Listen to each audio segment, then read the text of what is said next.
Okay, let's dive in.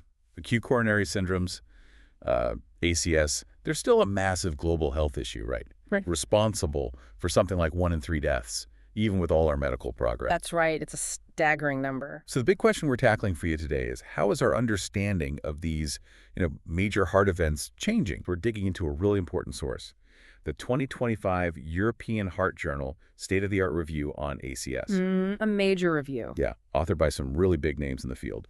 Simon Chrysler, Christian Marler, Peter Libby, Deepak Pai, from top institutions like University of Zurich, Harvard, Mount Sinai. Yeah. Real experts. So this isn't just a minor update. It covers the whole spectrum, doesn't it? From the basic science of what triggers ACS all the way to the latest tech in diagnosis and treatment. It really paints a picture of a more refined view of ischemic heart disease. Absolutely. And for you, the listener, this is about getting into those subtle but critical differences in how these events happen. We're trying to move beyond maybe a more monolithic view towards, well, the future, which looks like personalized cardiology. And there are some surprising findings in there. Definitely. Stay with us. Okay, let's start with the mechanisms. Historically, one specific cause has dominated the discussion, right? Indeed.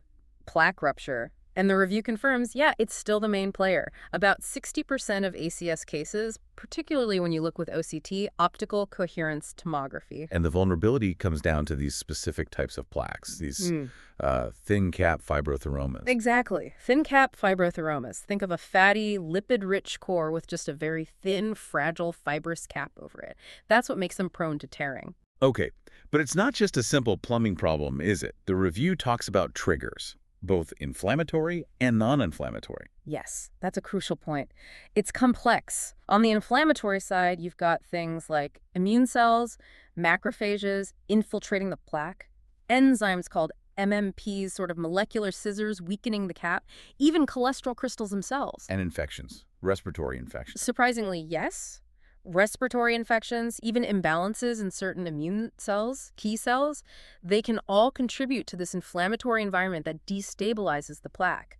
So how does that inflammation actually, make the plaque break? It essentially contributes to thinning and weakening that protective fibrous cap, makes it much more likely to just rupture under pressure or stress. Right. Then there are the non-inflammatory triggers, things like extreme stress. Absolutely.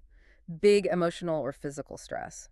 The review mentions how our fight-or-flight response, the sympathetic nervous system kicking in, releases catecholamines like adrenaline. And that ramps up blood pressure, makes blood more likely to clot, basically creating conditions ripe for plaque disruption. There was that striking study after 9/11, wasn't there? Yeah, I remember that.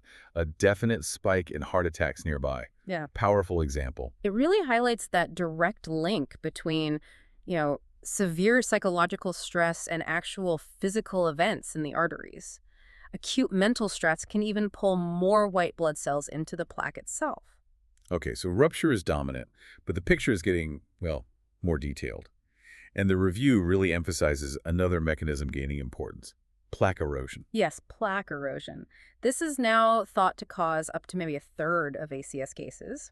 And interestingly, it seems more common in end-STEMI non-ST elevation MI. And here's where it gets really interesting. You mentioned this link to our success with LDL cholesterol lowering. It seems so. As we get better at lowering bad cholesterol with statins, PCSK9 inhibitors, plaques might have less lipid content. That's good for stability against rupture generally. Right. But it might paradoxically make erosion relatively more common. The landscape of ACS is sort of shifting. So who is the typical patient experiencing erosion? Is there a profile? Well, typically, they often have better controlled risk factors. Maybe their LDL isn't sky high, blood pressure is managed. And the erosion itself tends to happen in specific spots, like artery branches, places with high oscillatory shear stress, sort of turbulent blood flow. And the mechanism of erosion is fundamentally different from rupture. Quite different, yes. It's usually about the loss desquamation of the endothelial cells lining the vessel. That exposes the underlying matrix. Okay. Then platelets and neutrophils jump in. A key thing here is the release of NETs neutrophil extracellular traps. NETs. Okay, what are those exactly? Think of them as sticky webs made of DNA and proteins that neutrophils spew out.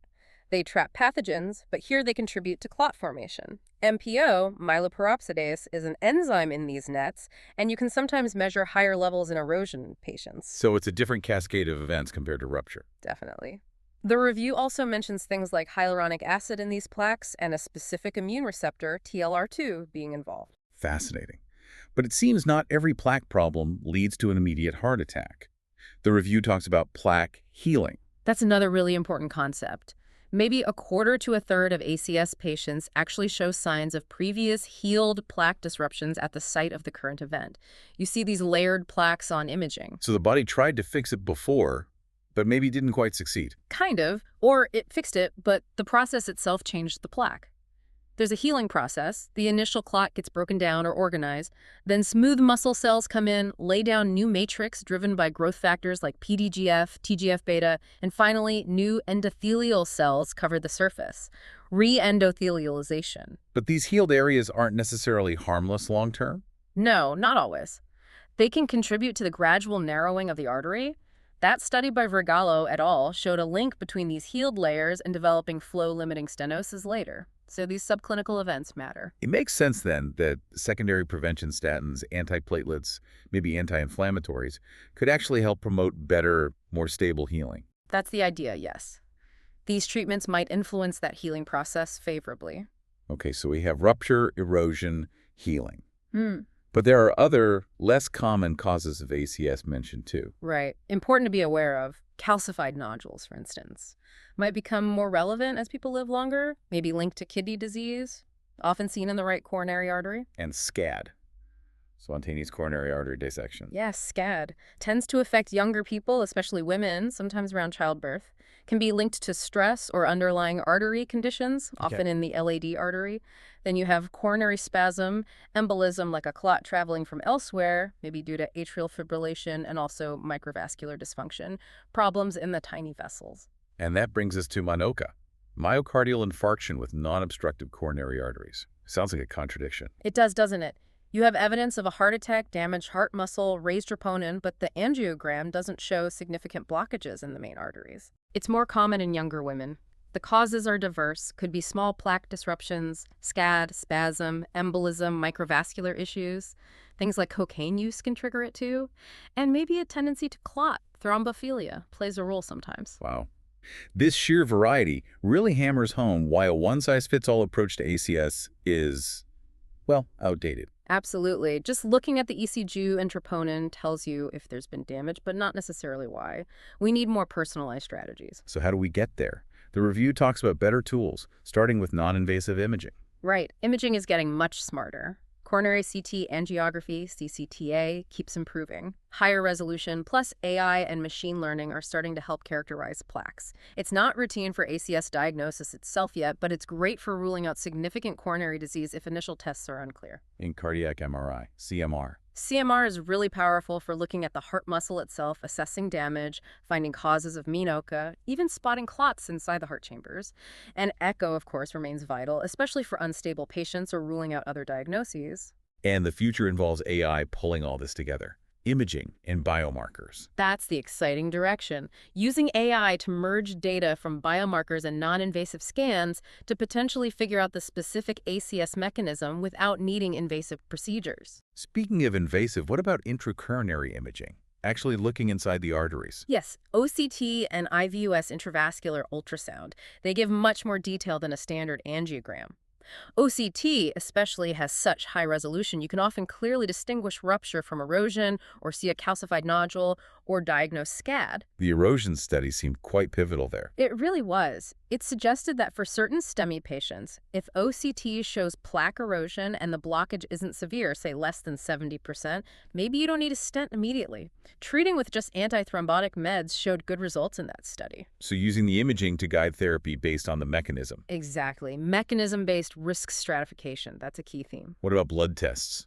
Beyond troponin, novel biomarkers. Troponin is crucial for diagnosis, confirms heart muscle injury, but it doesn't tell you the cause, the underlying mechanism. So researchers are looking at biomarkers linked to specific processes. Like what? The review mentions things like cathepsin S, soluble LOX1, even hemoglobin was linked to erosion in one study by Yamamoto, MPO and HYL2 for erosion, EGF, thrombospondin 1, inflammatory markers like IL-1 beta, IL-6, GDF-15, Right. and that Optico ACS study linked TLR2 specifically to erosion. The big hurdle now is validating these in the large trials to see if they're truly useful clinically. And AI and machine learning keep popping up. Seems they're touching everything. They really are potentially transformative, interpreting ECGs, analyzing images, guiding procedures, predicting who's at high risk for complications. The potential is huge. The review gave specific examples, right? Yeah, like deep learning models getting really good at spotting erosion on OCT or even CCTA. Algorithms like ECG Smart beating traditional ECG interpretation for spotting occlusive MIs. There's Code ACS for early MI prediction, sex-specific scores like GRACE 3.0 for NST ACS mortality risk, and even an AI-guided score, Sex SSHAC, for predicting cardiogenic shock risk. But the caution is validation. Absolutely critical. These tools need robust testing in diverse populations before we rely on them heavily in practice. So it really feels like we're moving towards classifying and treating ACS in a much more nuanced way, maybe even shifting away from just STEMI versus NST ACS. I think that's the direction. Trials like AGRIS and EUCOGRIS already question relying solely on the GRACE score for NST ACS triage.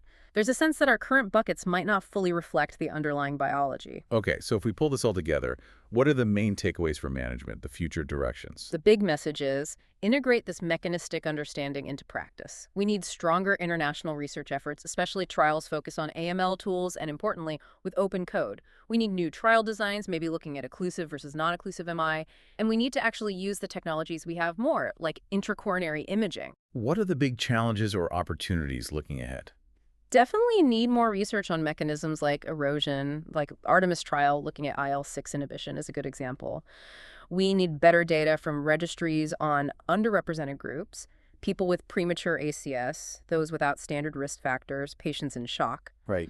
Dedicated RCTs for AI tools are a priority, evaluating those new triage ideas, pushing for more intracoronary imaging, use the IVUS ACS trial results will be important there, and even exploring whether we should treat vulnerable plaques before they cause major problems, like in the PREVENT trial. It really does feel like a pivotal time in cardiology, this potential for truly personalized ACS care.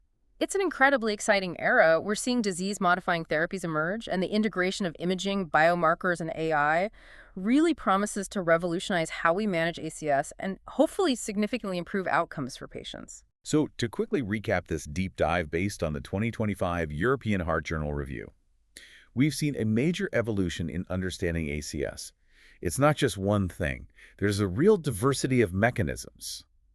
Erosion is increasingly recognized alongside rupture, and the future is clearly heading towards personalized care. Driven by better imaging, new biomarkers, and definitely the power of AI and machine learning. It's about connecting those dots, isn't it, for a more precise approach? Exactly, a much more nuanced picture. Now, for you cardiologists listening, keeping up with this rapid pace of change is obviously crucial.